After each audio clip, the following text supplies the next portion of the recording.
मित्रांनो, आज आपण पाहणार आहोत प्रकरण 8. सुरुवात करणं.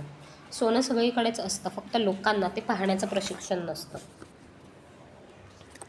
संपत्ती मिळवणं माझ्यासाठी खूप सोपं होतं असं म्हणावंसं मलाही खूप वाटतं, पण वस्तुस्थिती ती नाही.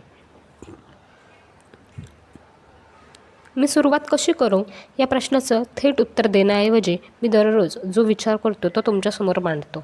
सर्वात आधी हे लक्षात घ्या की मोठे आणि किफायतशीर सौदे शोधणं ही खरंच खूप सोपी गोष्ट आहे. अगदी बाईक चालवण्यासारखंच आहे ते. सुरुवातीला तोल सांभाळताना थोडी अडचण होते, पण एकदा की ते जमलं की पुढे सारे रस्ते आपलेच असतात. लवकरात लवकर तोल सांभाळून अडखळण्यातून बाहेर येणं हा मात्र ज्याचा त्याचा प्रश्न असतो. लाखो डॉलर्सचा लाईफ बना देनेवाला व्यवहार शोधण्यासाठी मात्र आपल्यातील आर्थिक बुद्धिमत्तेचं कसब लागतं. ती बुद्धिमत्ता जागवावी लागते. आपल्या प्रत्येकाला ही आर्थिक बुद्धिमत्ता जन्मजात मिळालेली असते, यावर माझा ठाम विश्वास आहे. फक्त ती झोपलेल्या अवस्थेत असते आणि तिला हलवून जागा करावं लागतं. पैशांबद्दलचं प्रेम, हव्यास हेच साऱ्या वाईट गोष्टींचं मूळ आहे. ही वर्षानुवर्षांची शिकवण हे या झोपलेल्या बुद्धिमत्तेमागचं कारण आहे. या मान्यतेनं आपल्या व्यवसायाविषयीचं शिक्षण घेण्यास प्रवृत्त केलं. त्यामुळेच आपण भरपूर शिकतो आणि पैशांसाठी काम करत राहतो. पैशांनी आपल्यासाठी काम करायला हवं हे मात्र ते शिकवू शकत नाही. आपण आर्थिक भविष्याची चिंता करू नये, निवृत्तीनंतर कंपनी किंवा सरकारच आपली काळजी घेईल, हेच आजपर्यंत साऱ्यांच्याच मनावर बिंबवण्यात आलं आहे आणि येत आहे. त्याचं पठडीत शिक्षण घेतल्याची किंमत आपल्याही मुलांना मोजावी लागणार आहे. खूप काम करा, पैसे मिळवा आणि खर्च करा. पैसे कमी पडले तर ते उसने घेता येतात, हेच आणि आपल्या मुलांना आजही शिकवलं जात आहे. दुर्दैवानं 90% पाश्चिमात्य जग या विचारप्रणालीशी सहमत आहे. याचं कारणही अगदी साधं आहे. नोकरी शोधणं आणि पैशांसाठी काम करणं हे खूप सोपं आहे. तुम्ही जर सर्वसामान्यांपैकी एक नसाल तर तुमच्या आर्थिक बुद्धिमत्तेला जागं करण्यासाठी मी तुम्हाला 10 पायऱ्या सांगतो. या पायऱ्या मी व्यक्तिशः अनुसरल्या आहेत. तुम्हाला याच मार्गाने जायचं असेल तरी चालेल. तुम्हाला त्यातल्या काही पायऱ्या नको असतील तर त्या जागी नवीन पायऱ्या तुम्हाला शोधाव्या लागतात. आपली आर्थिक बुद्धिमत्ता स्वतःच्या पायऱ्या स्वतःच शोधू शकते. मी पेरूमध्ये असताना मला एका सोन्याच्या खाणीत काम करणारा कामगार भेटला होता. साधारण 45 वर्षांचा होता. मी त्याला विचारलं, तुम्ही सोन्याची खाण कशी काय शोधता? तो म्हणाला, सोनं सगळीकडेच आहे, फक्त लोकांना ते पाहण्याचं प्रशिक्षण नसतं. अगदी खरं आहे. मी घराबाहेर पडल्यानंतर रिअल इस्टेटमधले 4-5 सौदे सहज शोधू शकतो. याउलट एखाद्या सामान्य माणसाला दिवसभरात एकही सौदा सापडणार नाही. अगदी त्याच्या शेजारचा सौदाही त्याला दिसणार नाही, कारण त्यानं आपली आर्थिक बुद्धिमत्ता विकसित करण्यासाठी वेळच दिलेला नसतो. ही शक्ती आपल्याला उपजतच मिळालेली आहे. ती देवाची देणगी आहे. ती देणगी ओळखून तिला जागं करण्याच्या या 10 पायऱ्या आहेत. मित्रांनो, त्या 10 पायऱ्या कोणत्या हे तुम्ही खूप मनापासून ऐका. ह्या माझ्याही जीवनात तेवढ्याच प्रभावशाली ठरल्या आणि आय होप सो की तुमच्याही जीवनात त्या खूप प्रभावशाली ठरतील. तर आपण त्या 10 पायऱ्या पाहूयात. पहिली आहे मोठं आणि प्रबळ कारण. मोठं आणि प्रबळ कारण. तुम्ही जर समोर असलेल्या कोणालाही विचारलं की तुला श्रीमंत व्हायचं आहे का किंवा आर्थिकदृष्ट्या स्वतंत्र व्हायचं आहे का, तर उत्तर हो असंच असेल. या होकारानंतर समोर येते ती वस्तुस्थिती. एकतर हा मार्ग खूप दूरचा आहे आणि वाटेत बरेच अडथळे आहेत हेही लक्षात येतं. दुसरा सोपा मार्गही असतो. पैशांसाठी काम करत राहायचं आणि सुरक्षित खेळून ब्रोकरला पैसे देत राहायचे. मी एका तरुण मुलीला भेटलो होतो. ती पोहायची आणि अमेरिकेच्या ऑलिम्पिक संघात निवडलं जाण्याचं तिचं स्वप्न होतं. त्यासाठी ती दररोज पहाटे 4 वाजता उठून पोहायला जायची. सलग 3 तास सराव केल्यानंतर ती महाविद्यालयात जायची. ती सराव चुकू नये यासाठी शनिवारी पार्टीलाही जात नसे. याचबरोबर तिचा महाविद्यालयाचा अभ्यासही सुरू असायचा. मी तिला विचारलं की ही महत्त्वाकांक्षा आणि त्यासाठी करावा लागणारा त्याग हे सारं कुठून आलं? ती म्हणाली, हे मी माझ्यासाठी आणि माझ्यावर प्रेम करणाऱ्यांसाठी करते आहे. त्यांच्यामुळेच तर मी येणाऱ्या प्रत्येक अडचणीवर मात करू शकते. एखाद्या गोष्टीचं प्रयोजन किंवा उद्देश हवं आहे आणि नको आहे यांचा संयोग असतो. आपण श्रीमंत व्हावं असं मला का वाटलं हा प्रश्न मला अनेकदा विचारला जातो. त्या प्रश्नाचं उत्तरही या हवं आहे आणि नको आहेच्या संयोगात आहे. कसं ते सांगतो. आधी आपण नको आहेकडे वळू. मला आयुष्यभर काम करत राहायचं नाही. नोकरीतली सुरक्षितता आणि उपनगरात बांधलेलं घर हीच माझ्या पालकांची महत्त्वाकांक्षा होती. ती माझी नाही. मला नोकरदार असलेलं आवडणार नाही. माझे डॅड नोकरीत खूपच व्यग्र असल्यामुळे फुटबॉलच्या सामन्यांना जाऊ शकायचे नाही. मला ही गोष्टही पटत नाही. माझ्या डॅडनं आयुष्यभर खूप मेहनत केली, पण त्यांनी ज्या सरकारसाठी एवढं काम केलं त्या सरकारनंच त्यांचा मोठा हिस्सा काढून घेतला. त्यांनी ही सारी मेहनत आपल्या मुलांसाठी म्हणजे आमच्यासाठी केली होती. आपल्या मृत्यूपश्चात मुलांना द्यावं असं काहीच त्यांच्याकडे उरलेलं नव्हतं. ही गोष्टही मला नको होती. याउलट श्रीमंत लोक खूप मेहनत करतात आणि आपल्या मुलांसाठी बरंच काही ठेवून जातात. आता पाहिजे आहेची यादी पाहूयात. मला जगभर फिरण्याचं स्वातंत्र्य हवं आहे. मला उत्तम जीवनशैली हवी आहे. सर्वात महत्त्वाचं म्हणजे ही जीवनशैली मला माझ्या तरुण वयातच हवी आहे. त्यावेळी ती उपभोगण्याची मी मोकळं असणंही गरजेचं होतं. माझ्या आयुष्यावर आणि वेळेवर माझाच ताबा हवा हेही नक्की आहे. त्यासाठी पैशानं माझ्यासाठी काम करणं गरजेचं आहे. ही माझी खोलवरची मानसिक कारणं आहेत. तशीच तुमचीही असतील. ती शोधायला हवीत. ती कारणं तितकीशी ताकदवान नसतील तर श्रीमंतीकडे जाण्याचा मार्ग तितकाच दूरचा असेल. या खेळात मी अनेकदा पैसे गमावले आहेत. मागे फेकलाही गेलेलो आहे. पण या कारणांनीच मला ताठ उभं राहायला आणि अडथळे आले तरी पुढे जायला शिकवलं. मला 40व्या वर्षीच कामाच्या रगाड्यातून मोकळं व्हायचं होतं. पण अनेक अनुभव आणि शिक्षण घेता घेता त्यासाठी 47वं वर्ष उजाडलं. मी सुरुवातीलाच म्हणालो की संपत्ती मिळवणं माझ्यासाठी खूप सोपं होतं. असं म्हणावंसं मलाही खूप वाटतं, पण वस्तुस्थिती ती नाही आहे. अर्थात ते वाटतं तेवढं अवघडही नव्हतं. मुळात तेवढंच प्रबळ कारण नसेल तर आयुष्य मात्र कठीण होऊ जातं. आता यातला एक मतितार्थ आपण बघूया. पहिल्या पायरीचं, तुमच्याकडे खरंच एखादं प्रबळ कारण नसेल तर पुढे वाचण्यात काहीच अर्थ नाही. हे सारं खूपच अवघड आहे असंच आपल्याला वाटत राहील. त्यामुळे मित्रांनो, डॉक्टर रॉबर्ट कियोसाकी यांनी सांगितल्याप्रमाणे हवं आहे आणि नको आहे या गोष्टींची आपल्याला उत्तरं मिळाली तर पुढील गोष्टी सोप्या होतील. आपण दुसरी पायरी पाहूयात. मी रोज निवड करतो. निवडीचं सामर्थ्य. आपल्याला स्वतंत्र देशात का राहायचं असतं? कारण आपल्याला निवडीचं स्वातंत्र्य हवं असतं, बरोबर. आपण श्रीमंत व्हायचं, मध्यमवर्गीय व्हायचं की गरीबच राहायचं हे हा प्रत्येक डॉलर ठरवू शकतो. आपण कोण आहोत याचं प्रतिबिंब आपल्या खर्च करण्याच्या सवयीत पडलेलं असतं. मुलगा असल्याचा एक फायदा झाला. त्यामुळे मी मोनोपॉली म्हणजे व्यापार हा खेळ सतत खेळायचो. हा फक्त लहान मुलांचा खेळ आहे हेही मला कोणी सांगितलं नव्हतं. त्यामुळे मी तो मोठा झाल्यानंतरही खेळत राहिलो.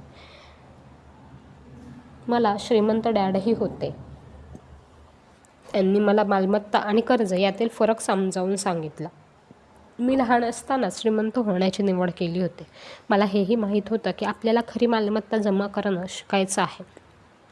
माझ्या सर्वात जवळच्या मित्राला माईकला मालमत्तेचा रकाना देण्यात आला होता आणि त्याला तो सांभाळून मोठा करण्याची कला शिकण्याची निवड करायची होती.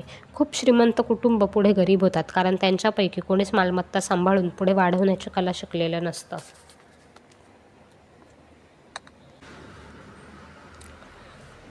बहुसंख्य लोक श्रीमंत न होण्याचीच निवड करतात. 90% लोकसंख्येला श्रीमंत होणं हे खूप कटकटीचं आहे असंच वाटत असतं. मग ते मला पैशात स्वारस्य नाही. पैसा म्हणजे सर्व काही नाही. मी कधीच श्रीमंत होणार नाही. मला काळजीचं काहीच कारण नाही. अजून मी तरुण आहे. मी जेव्हा थोडासा पैसा साठवेन तेव्हा भविष्याविषयी विचार करेन. माझी पत्नी किंवा माझे पती पैशांच्या गोष्टी हाताळतात या आणि अशा विधानांचा जन्म होतो. जो कोणी असा विचार करतो त्याचं किंवा तिचं 2 गोष्टींचं नुकसान होतं. पहिली गोष्ट आहे मालमत्ता आणि दुसरी आहे ज्ञान. तुमच्याजवळ पैसा नाही हे ज्ञान न मिळवण्याचं समर्थन असूच शकत नाही. तरीही आपण रोज याचीच निवड करत राहतो. आपण आपला वेळ कशाला द्यायचा, आपले पैसे कसे खर्च करायचे आणि कोणत्या गोष्टी शिकायच्या या गोष्टींची निवड करायला हवी. निवडीचं हेच तर सामर्थ्य आहे. मी श्रीमंत होण्याची निवड करतो आणि ही निवड मी रोज करतो. प्रथम शिक्षणात गुंतवणूक करा. वास्तवात तुमचं मन हीच तुमची खरी मालमत्ता आहे. मन हेच अतिशय शक्तिशाली साधन आहे आणि त्यावर आपली पूर्ण सत्ता असते. मी आत्ताच निवडीच्या सामर्थ्याविषयी बोललो आहे. जरा अनुभव आल्यानंतर मेंदूत कोणत्या गोष्टी साठवायच्या आणि कोणत्या फेकून द्यायच्या याची निवड आपल्याला करता येते. तुम्ही दिवसभर MTV पाहू शकता, गोल्फवरची मासिकं वाचू शकता, सिरॅमिकच्या वर्गात जाऊ शकता किंवा फायनान्शियल प्लॅनिंगच्या वर्गाला जाऊ शकता. निवड तुमची आहे. बहुसंख्य लोक हे निवड गुंतवणुकीच्या शिक्षणात गुंतवणूक करण्याऐवजी एखादी गुंतवणूक विकत घेतात. माझी एक श्रीमंत मैत्रीण आहे. तिच्या घरी चोरी झाली. चोरांनी तिचा TV आणि VCR चोरून नेला. तिच्या पुस्तकांना त्यांनी हातही लावला नाही. असंच आहे सगळीकडे. 90% लोक TV सेट्स विकत घेतात आणि 10% लोक व्यवसायविषयक पुस्तकं व गुंतवणुकीविषयक टिप्स विकत घेतात. निवड आपणच करू शकतो. मग मी काय करायचं? मी कार्यशाळांना जातो. त्या 2 दिवसांच्या असतील तर मला आनंद होतो, कारण मला आवडत्या विषयात पूर्ण बुडून जायला आवडतं. 1973ची गोष्ट आहे. मी TV पाहत होतो. त्यावेळी एक जाहिरात आली. डाऊन पेमेंट न करता घर कसं विकत घ्यायचं याविषयीच्या 3 दिवसांच्या कार्यशाळेची ती जाहिरात होती. मी त्या कार्यशाळेला गेलो. त्यासाठी मला $385 लागले. तो अभ्यास मी केला आणि त्या बळावर आजपर्यंत कमीत कमी $20 लाख मिळवले आहेत. त्यानं माझं आयुष्य घडवलं. त्या कार्यशाळेनंतर मला पुढे काम करावं लागलं नाही. मी वर्षातून 2 वेळा तरी अशा प्रकारच्या कार्यशाळांना हजेरी लावतो. मला ऑडिओ टेप्स आवडतात कारण त्या पुन्हा मागे घेता येतात. एकदा मी पीटर लिंच यांचे एक टेप ऐकत होतो. ते जे काही सांगत होते ते मला पटत नव्हतं. त्यावर काहीतरी टीका करण्याऐवजी मी रिवाइंडचं बटन दाबलं आणि 5 मिनिटांचा तो भाग किमान 20 वेळा ऐकला. कदाचित जास्त वेळ असेल. माझं मन खुलं होतं आणि अनेकदा ऐकल्यानंतर अचानक मला ते तसं का म्हणाले, त्यांना काय सांगायचं होतं याचं आकलन झालं. मला जादूच झाल्यासारखं वाटलं. त्या काळातल्या सर्वात मोठ्या गुंतवणूकदाराच्या मनाची खिडकी माझ्यासाठी उघडली गेली असंच मला वाटलं. त्यांच्या शिक्षण आणि अनुभवाच्या प्रचंड साधनांमध्ये असलेली प्रचंड ज्ञानाची सखोलता आणि अंतरंगांचं यथार्थ ज्ञान मला झालं. याचा परिणाम काय झाला तर त्यानंतर मी माझ्या पूर्वीच्याच मार्गाने विचार करतो. पण तो विचार झाल्यानंतर त्याच गोष्टीकडे पीटर यांच्या दृष्टिकोनातून पाहतो. आता माझ्याकडे एकाऐवजी 2 पर्याय असतात. एखाद्या प्रश्नाचा विचार करण्यासाठी आता माझ्याकडे दुसराही मार्ग आहे आणि तो खरंच खूप मौल्यवान आहे. पीटर किंवा डोनाल्ड ट्रम्प किंवा वॉरन बफे किंवा जॉर्ज सोरोस यांनी याकडे कसं पाहिलं असतं, याबाबत काय केलं असतं, असा विचार आज मी करू शकतो. त्यांचं म्हणणं विनम्रपणे वाचणं आणि ऐकणं हा त्यांच्या प्रचंड मानसिक सामर्थ्यांमध्ये प्रवेश मिळवण्याचा एकमेव मार्ग आहे. उद्धट किंवा सतत दोष दाखवणारी माणसं या उलट असतात. त्यांना प्रत्येक ठिकाणी चूकच दिसते, कारण ती जोखीम घ्यायला घाबरत असतात. एखादी नवीन गोष्ट पूर्णपणे शिकण्यासाठी चुका करणं हा देखील एक मार्ग आहे. चुकांमधून खूप काही शिकायला मिळतं. तुम्ही जर हे पुस्तक वाचत इथपर्यंत आलेले असाल तर तुम्ही अरेरावी किंवा उद्धटपणा या दुर्गुणांपासून मुक्त आहात. अशी माणसं क्वचितच वाचतात किंवा टेप्स विकत घेतात. त्यांनी ते करावं तरी कशासाठी? ते साऱ्या विश्वाचा केंद्रबिंदूच असतात. आपल्याकडे बरीच बुद्धिमान माणसंही आहेत. जेव्हा केव्हा त्यांच्या विचारांशी सुसंगत नसलेल्या नव्या कल्पना समोर येतात तेव्हा ते आपल्याच विचारांचं संरक्षण करण्यासाठी धडपड सुरू करतात. आपली बाजू जोरदारपणे मांडायला लागतात. अशा वेळी त्यांची ती तथाकथित बुद्धिमत्ता आणि फाजील आत्मविश्वास एकत्र येतात आणि ते हुशार आहेत किंवा अगदी योग्य शब्द वापरायचे तर त्यांच्याकडे अज्ञानाचा अभाव आहे असं वाटू लागतं. जी माणसं उच्च शिक्षित असतात किंवा आपण हुशार आहोत यावर ज्यांचा विश्वास असतो त्यांचे आर्थिक ताळेबंद वेगळंच चित्र दाखवतात. खरे बुद्धिमान हे नेहमीच नव्या कल्पनांचं स्वागत करतात. या नव्या कल्पना त्यांच्याकडे जमा होतात. ऐकणं हे बोलण्यापेक्षा जास्त महत्त्वाचं आहे.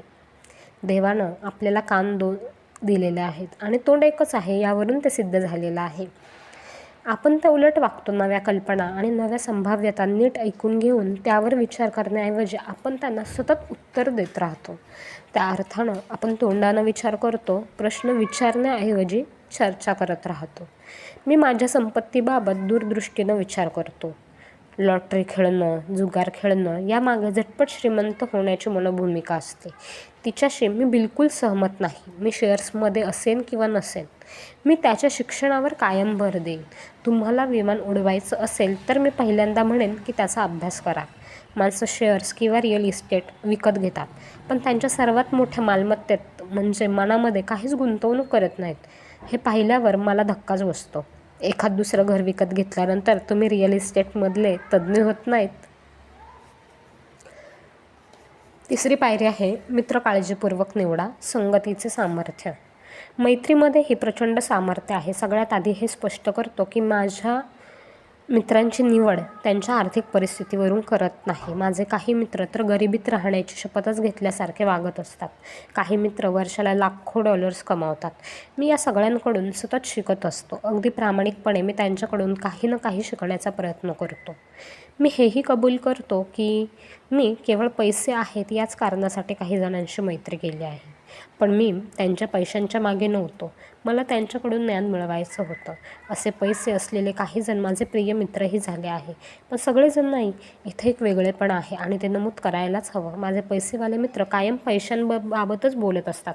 त्यांना बढाया मारायच्या असतात म्हणून नाही, तर त्या विषयामध्ये त्यांना रस आहे म्हणून.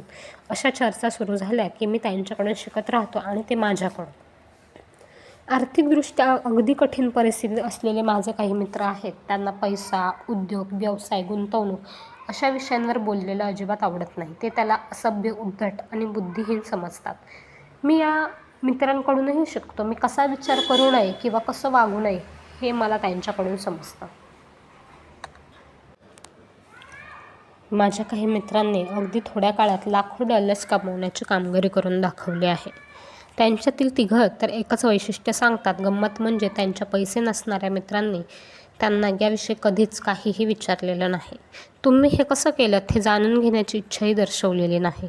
ते त्यांच्याकडे येतात ते 2 गोष्टी मागण्यासाठी. एक कर्ज आणि दुसरी म्हणजे नोकरी. धोक्याची सूचना. गरिबांचं आणि घाबरलेल्यांचं काही ऐकू नका. माझ्या काही मित्रांवर माझं मनापासून प्रेम आहे, पण ते भित्रीस असे आहेत. जेव्हा पैशांविषयी किंवा गुंतवणुकींविषयी काही बोलणं निघतं तेव्हा त्यांचं सांगणं एकच असतं, आभाळ कोसळतं आहे. एखादी गोष्ट का करू नये याविषयीच ते सविस्तर बोलत राहतात. अडचण हीच आहे या अशा माणसांवर इतर सारे विश्वास ठेवतात. हे विषण्णता जे स्वीकारतात तेही भित्रीस असेच असतात. तुम्ही बिझनेस चॅनल्स पाहता का? गुंतवणुकीच्या माहितीसाठी ती खाणच आहे. त्यांच्याकडे अनेक तज्ज्ञ असतात.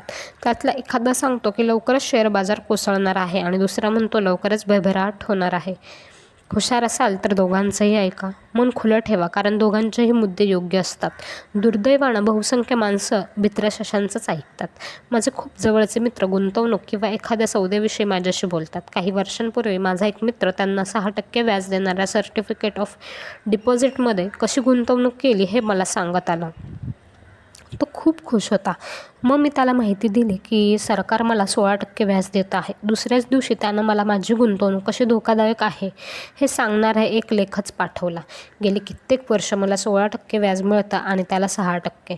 पैसे मिळवून आपली सांपत्तिक स्थिती मजबूत करण्यासाठी कराव्या लागणाऱ्या अनेक गोष्टींपैकी सर्वात कठीण गोष्ट कोणती? तर तुम्ही कायम वास्तवात राहायला शिका आणि स्वतःशी प्रामाणिक राहा. सारेजण जे करतात ते न करण्याचे आणि त्याबद्दल लोकांना तोंड देण्याची ही तुमची तयारी असायला हवी. शेअर बाजाराशी असा जमाव बऱ्याच उशिरा येतो आणि त्यामुळे त्याची कत्तल होते. पहिल्या पानावर एखादा मोठा सौदा झालेला असला तर शिरायला बहुतेकदा खूप उशीर झालेला असतो. कायम नव्या सौद्याच्या शोधात राहा. आपण सर्फर म्हणजेच रुंद फळीवर उभं राहून लाटांवर खेळणं असो तर दुसऱ्या लाटेची वाट पाहतो. जे गडबड करून लाट उशिरा पकडतात ते बाजूला सारले जातात. चला गुंतवणूकदार वेळ निवडत नाहीत. एखादी लाट चुकली तर ते पुढच्या लाटेचा शोध घेतात. बहुसंख्य गुंतवणूकदारांना हे खूप अवघड जातं, कारण जे लोकप्रिय नाही ते खरेदी करताना त्यांना खूप घाबरायला होतं. भित्रे गुंतवणूकदार हे मेंढरासारखे असतात. ते कायम जमावाबरोबर जातात आणि त्यांची हाव त्यांना ते करायला लावते. याउलट हुशार गुंतवणूकदार अगदी फायदा मिळवून त्यांच्या खूप पुढे गेलेले असतात. जाणकार गुंतवणूकदार एखादी गुंतवणूक लोकप्रिय नसतानाच विकत घेतात. त्यांना हे पक्क माहीत असतं की खरेदी केल्याशिवाय फायदा मिळणंच शक्य नाही. मुळात फायदा हा खरेदी करण्यात आहे, विक्रीमध्ये नाही. त्यामुळे ते चिकाटीनं कोणतीही तक्रार न करता वाट पाहतात. ते वेळ ठरवत नाहीत. सर्फरप्रमाणे ते योग्य लाट शोधतात आणि त्यावर झेपावण्यासाठी तयार राहतात. हे सारे आतील व्यवहार आहेत. त्यातही कायदेशीर आणि बेकायदेशीर हे दोन्हीही प्रकार आहेत. मुद्दा एवढाच आहे की तुम्ही या आतल्या गोटाच्या किती जवळ आणि दूर आहात. तुम्हाला आतल्या गोटात असलेले श्रीमंत मित्र हवे असतात, कारण पैसे तिथंच मिळतात. तुम्हाला पुढे येणाऱ्या भरभराटीबद्दल किंवा शक्यतांबद्दल ऐकायचं असेल तर या केंद्रस्थानांच्या शक्य तेवढ्या जवळ जा आणि बाहेर या. यासाठी बेकायदेशीर रस्ते चोखाळा असं मी म्हणत नाही, पण तुम्हाला जेवढ्या लवकर हे समजेल तेवढ्या लवकर कमी जोखमीत जास्त फायदा मिळवण्याची संधी मिळेल. यासाठी मित्र असतात आणि ती देखील आर्थिक बुद्धिमत्ताच असते. सूत्रावर प्रावीण्य मिळवा आणि नवं शिका. थोडक्यात सांगायचं तर हे जलद गतीनं शिकण्याचं सामर्थ्य आहे. बेकरीवाल्यांचंच उदाहरण घ्या. त्याच्या डोक्यात कृती आली की तो लगेच करून पाहतो. पैसे मिळवण्याबाबतही हेच उदाहरण लागू होतं. म्हणून पैशाला डोव असंही म्हणतात.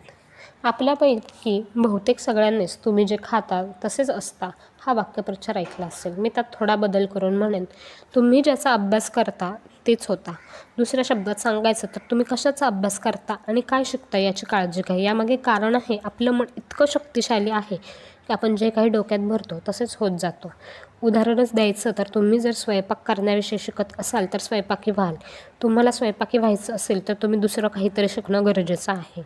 शाळेचं शिक्षक पहा, तुम्ही त्याविषयी शिकलात तर शिक्षकच व्हाल. म्हणून जे काही शिकायचं आहे त्याची निवड ही विचारपूर्वक करा. जेव्हा जेव्हा पैशांचा विषय निघतो तेव्हा सर्वसामान्य लोक एकच सूत्र सांगतात. ते त्यांनी शाळेपासून घुकलेलं असतं. ते म्हणजे पैसे मिळवण्यासाठी भरपूर काम करा. दररोज लक्षावधी लोक उठतात, कामाला जातात, पैसे मिळवतात, बिलं भरतात, काही म्युच्युअल फंड विकत घेतात, संध्याकाळी घरी येतात, रात्री झोपतात आणि सकाळी उठून पुन्हा कामाला जातात. जगभर प्रामुख्याने हेच सूत्र वापरलं जातं. त्यांच्यासाठी हेच मूळ सूत्र किंवा कृती आहे. तुम्ही जे करत आहात त्याचा कंटाळा आला असेल किंवा पुरेसे पैसे मिळत नसतील तर सूत्र बदला. तसं केलं तरच पैसे मिळतात. मी 26 वर्षांचा असताना एका शनिवार-रविवारी भरणाऱ्या वर्गाला गेलो होतो. तिथं आम्हाला गहाण असलेल्या मालमत्ता कशा विकत घ्यायच्या हे शिकवलं होतं. तिथं मी एक सूत्र शिकलो. आता पुढची पायरी होती शिकलेलं कृतीत आणण्याची. त्यासाठी स्वतःला एक प्रकारची शिस्त लावावी लागते आणि बहुसंख्य इथंच थांबतात. झेरॉक्समध्ये काम करताना मिळालेल्या फावल्या वेळात मी गहाण असलेल्या मालमत्ता विकत घेत होतो. त्यातून या कलेचा अभ्यास करत होतो. त्यावर प्रभुत्व मिळवत होतो. ते सूत्र वापरून मी लक्षावधी डॉलर्स कमावले आहेत. या सूत्रावर प्रभुत्व मिळवल्यानंतर मी इतर सूत्रांचा शोध घेऊ लागलो. अनेक वर्गात मला थेट माहिती मिळालेली नाही. तरी देखील तिथंही इतर काही गोष्टी शिकायला मिळाल्याच. मी फक्त ठोक मालाच्या व्यापाऱ्यांसाठी आयोजित केलेल्या वर्गाला उपस्थित होतो. कॉमोडिटीमध्ये व्यवहार करणाऱ्यासाठीच्या वर्गालाही गेलो. मी अणुपदार्थ विज्ञान आणि अवकाशशास्त्रात डॉक्टरेट मिळवलेल्यांच्याही वर्गाला गेलो आहे. अर्थात तिथं मी त्यांच्या गटापासून लांबच होतो. तरी देखील काहीतरी पदरी पडलंच. या साऱ्या शिक्षणानंतर माझी शेअर्स आणि रिअल इस्टेटमधली गुंतवणूक अधिक अर्थपूर्ण आणि किफायतशीर झाली. बहुतेक कनिष्ठ महाविद्यालयात आणि कम्युनिटी महाविद्यालयात फायनान्शियल प्लॅनिंग आणि परंपरागत गुंतवणुकीची खरेदी याविषयीचे वर्ग घेतले जातात. शिकण्याचा आरंभ करण्यासाठी ही देखील चांगली ठिकाणं आहेत.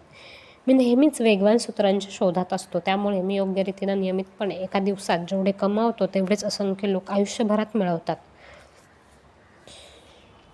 आता दुसरी बाजू. आजच्या खूप वेगानं बदलणाऱ्या जगात तुमच्या जवळची माहिती जमेला धरली जात नाही. कारण तोपर्यंत ती जुनी झालेली असते. तुम्ही किती वेगानं शिकता हे महत्त्वाचं. ते कौशल्य अमोल आहे. वेगवान सूत्र शोधणं, त्याची कृती शोधणं आणि त्यातून पैसे मिळवणं हेही अमोल आहे. पैसे मिळवण्यासाठी खूप मेहनत करावी लागते. हे सूत्र आदिमानवाचं आहे. 5वी पायरी पाहूयात. प्रथम स्वतःला पैसे द्या. याचाच दुसरा अर्थ आहे स्वयंशिस्त. हे स्वयंशिस्तीचंच सामर्थ्य आहे. तुम्ही जर स्वतःवर ताबा मिळवू शकत नसाल तर श्रीमंत होण्याचा प्रयत्न करू नका. त्याऐवजी धार्मिक संघटनेत किंवा लष्करात दाखल व्हा. तिथं तुम्हाला हे शिकता येईल, पैसे गुंतवावेत, पैसे मिळवावेत आणि पैसे उधळावेत. याला काहीच अर्थ नाही. बहुतेक सारे लॉटरी विजेते लक्षावधी मिळवल्यानंतर काही काळात कफोल्लक होतात. ते या स्वयंशिस्तीच्या अभावामुळेच. पगार वाढला की गाडी घेतात आणि कुठेतरी सहलीला जातात. तेही स्वयंशिस्तीच्या अभावामुळेच. 10 पायऱ्यांपैकी सर्वात महत्त्वाची पायरी कोणती हे सांगणं खरंच अवघड आहे. पण ही पायरी जर तुमच्या स्वभावाचाच एक भाग नसेल तर ती शिकण्यासाठीही खूप अवघड आहे. मी असंही सांगण्याचं धाडस करेन की स्वयंशिस्त ही गरीब आणि श्रीमंत यांच्यातला फरक सांगणारी फार महत्त्वाची किंबहुना पहिल्या क्रमांकाची गोष्ट आहे. साध्या शब्दात सांगायचं तर आर्थिक दबाव आल्यानंतर जे स्वतःला खूपच हिनदिन समजू लागतात किंवा दबाव सहन करण्याची ज्यांची क्षमता खूपच कमी असते ते कधीच श्रीमंत होऊ शकत नाहीत. मी तशी खात्री देऊ शकतो. जग तुम्हाला सतत ढकलत असतं. असा धडा श्रीमंत डॅडनं गिरवून घेतला होता. तो लक्षात घ्यायला हवा. जग लोकांना ढकलत असतं कारण इतर छळणारे असतात म्हणून नाही, तर छळून घेणाऱ्यात संयम आणि स्वयंशिस्तीचा अभाव असतो म्हणून. ज्यांच्यामध्ये शिस्त आणि धैर्य नसतं ते इतरांकडून पराजित होतात. नवीन उद्योग सुरू करण्यासाठीही मी वर्ग घेतो. त्या वर्गात मी त्यांना कायम सांगतो की तुम्ही तुमच्या मालावर किंवा सेवेवर लक्ष केंद्रित करू नका. त्याऐवजी व्यवस्थापन कौशल्य विकसित करण्यावर भर द्या.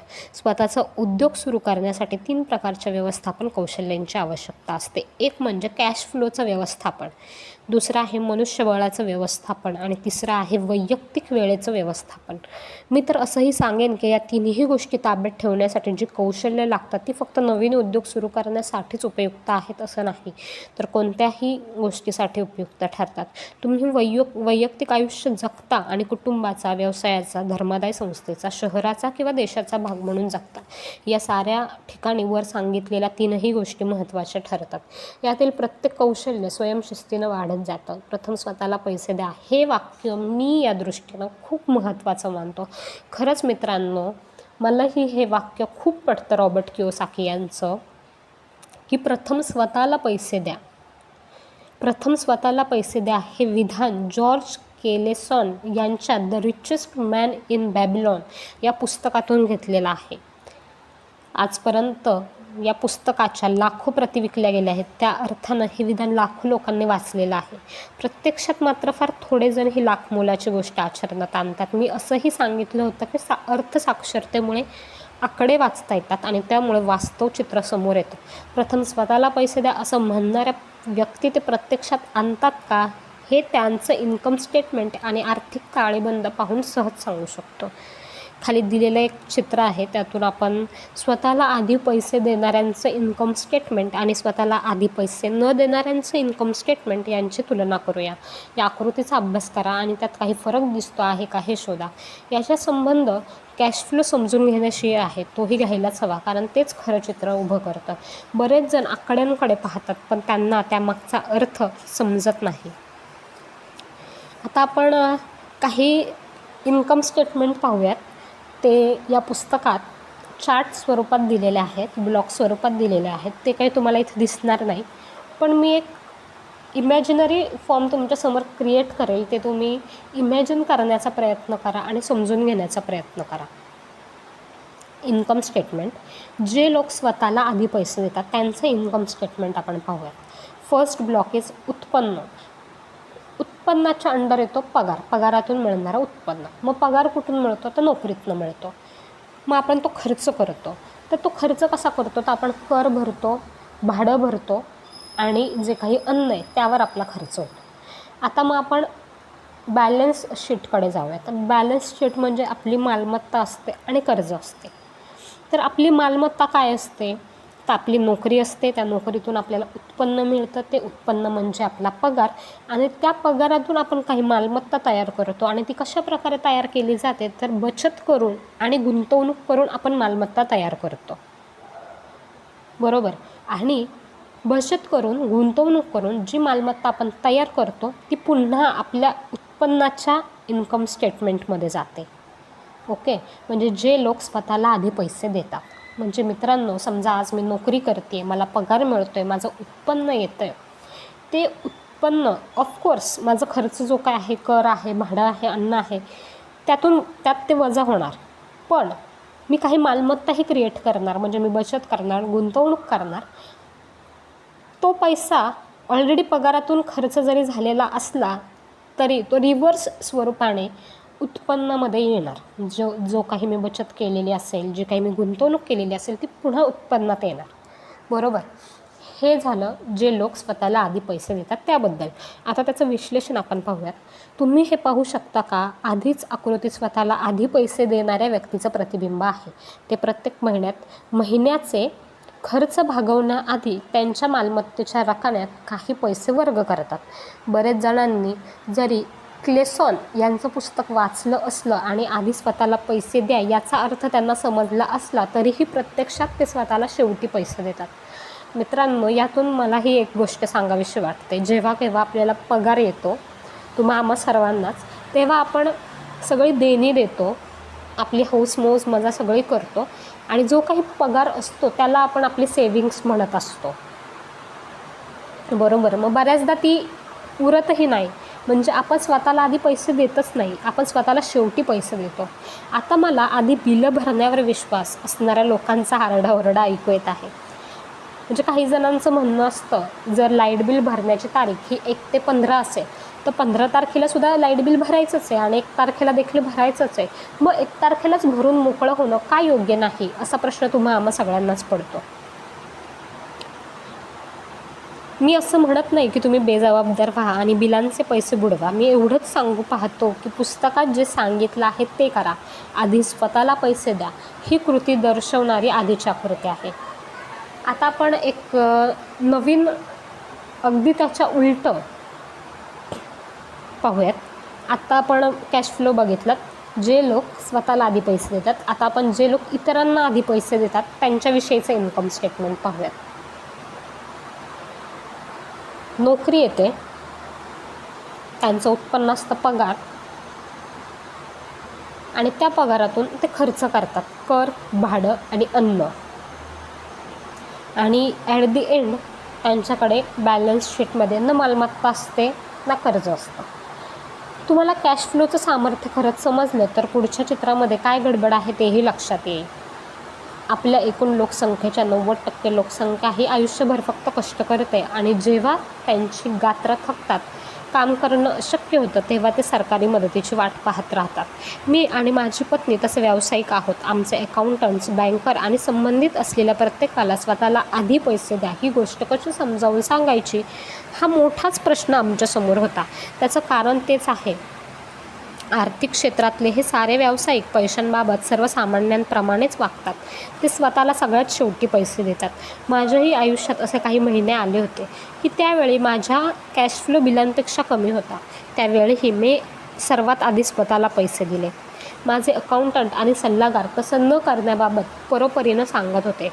ते तुमच्या मागे लागतील, आयकरवाले तुम्हाला तुरुंगात टाकतील, तुझी पत जाईल, तुझी वीज तोडतील, अशी कारणंही सांगून झाली. पण मी स्वतःचंच ऐकलं आणि स्वतःला पैसे दिले. तुम्ही याचं कारण विचाराल, याचं कारण द रिचेस्ट मॅन इन बॅबिलॉनमध्येच आहे. हे आहे स्वयंशिस्तीचं आणि अविचल धैर्याचं सामर्थ्य. मी काम सुरू केल्यानंतर पहिल्याच महिन्यात श्रीमंत डॅडनं हा धडा दिला होता.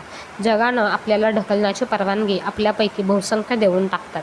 महिन्याच्या पहिल्या तारखेला बिलं वसूल करणारी येतो आणि म्हणतो, पैसे द्या, नाहीतर मग त्याला पैसे दिले जातात. स्वतःचा क्रमांक मागे जातो. विक्री करणारा कारकून म्हणतो, तुमचे चार्ज कार्ड वापरा.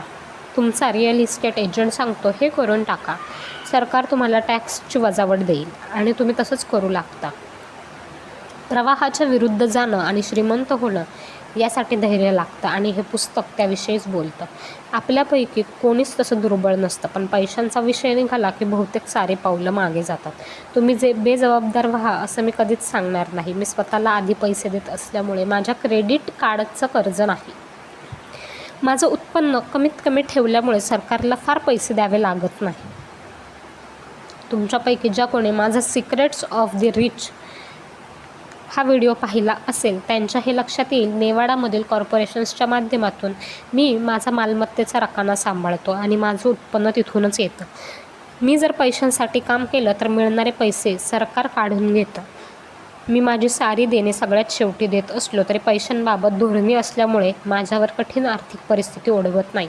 आणखी एक धक्कादायक वस्तुस्थिती सांगतो. माझ्या डोक्यावर सर्वसामान्य लोकांपेक्षा जास्त कर्ज आहे, पण मी त्याची काळजी करत नाही. इतर माणसंच माझं कर्ज फेडत राहतात. ते माझे भाडेकरू आहेत. तुम्ही कर्ज काढू नका, हा स्वतःला आधी पैसे देण्यामागचा पहिला नियम आहे. मी बिलं सर्वात शेवटी भरत असलो तरी त्यातही अशी पद्धत ठेवली आहे की ती कायम किरकोळच असतात. माझ्याकडे पैसे कमी असले तरी देखील मी स्वतःलाच पहिल्यांदा पैसे देतो. सरकार आणि इतर घेणेकऱ्यांना ओरडू देतो.